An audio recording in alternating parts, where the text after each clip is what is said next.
Blackstone Audio presents Psychiatry, the Science of Lies by Thomas Szasz.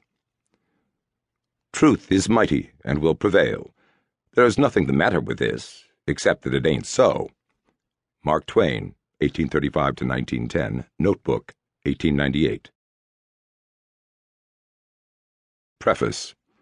In the science of politics, it is inconceivable that telling the truth can ever become more profitable than telling lies.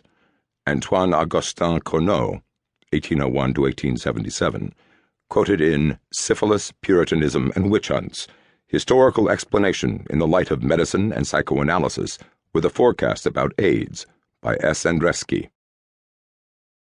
The widespread belief that the scientist's job is to reveal the secrets of nature is erroneous. Nature has no secrets.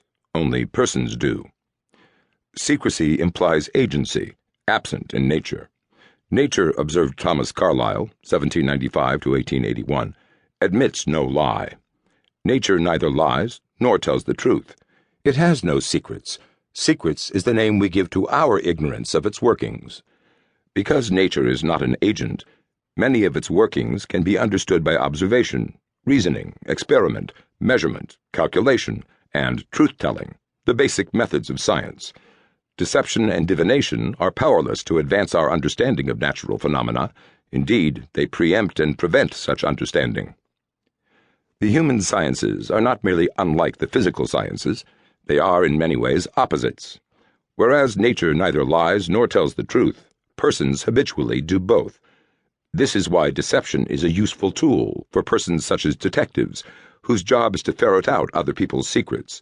Why deception is a useful tool also for so-called experts, such as psychiatrists, psychologists, and politicians, whose ostensible job is to explain and predict certain human behaviors, especially behaviors some people consider dangerous or undesirable, and why such experts habitually deceive others and themselves.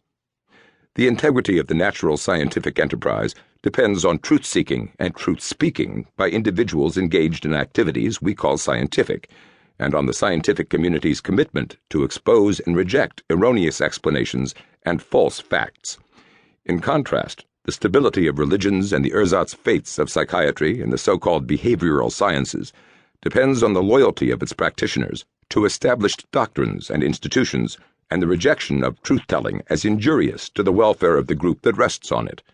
Revealingly, we call revelations of the secrets of nature discoveries, but call revelations of the secrets of powerful persons and institutions exposés. Psychiatry, a term I use here to include psychoanalysis, psychology, and all the so-called mental health professions, is one of the most important institutions of modern societies.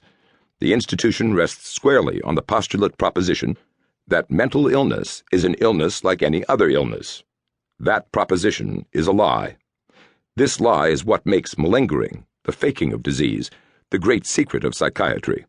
A popular understanding that faking illness is a form of deception, and often self-deception, would destroy psychiatry.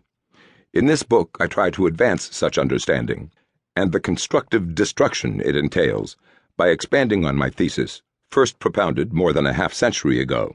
The idea of mental illness and the apparatus of modern psychiatry as a medical specialty rest on the successful medicalization of malingering, that is, on the popular perception of behaviors called mental illnesses as bona fide medical diseases.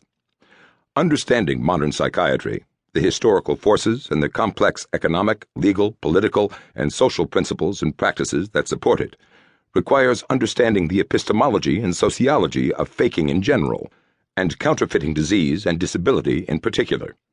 Where there are fake diseases, there are healthy persons who pretend to be ill and deluded or dishonest doctors who diagnose and treat them. In 1976, protesting the official definition of psychiatry as the diagnosis and treatment of mental diseases, I proposed this definition.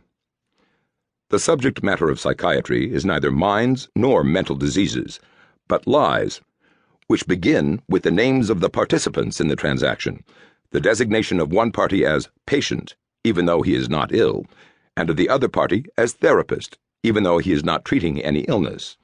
The lies continue with the deceptions that comprise the subject matter of the discipline, the psychiatric diagnoses,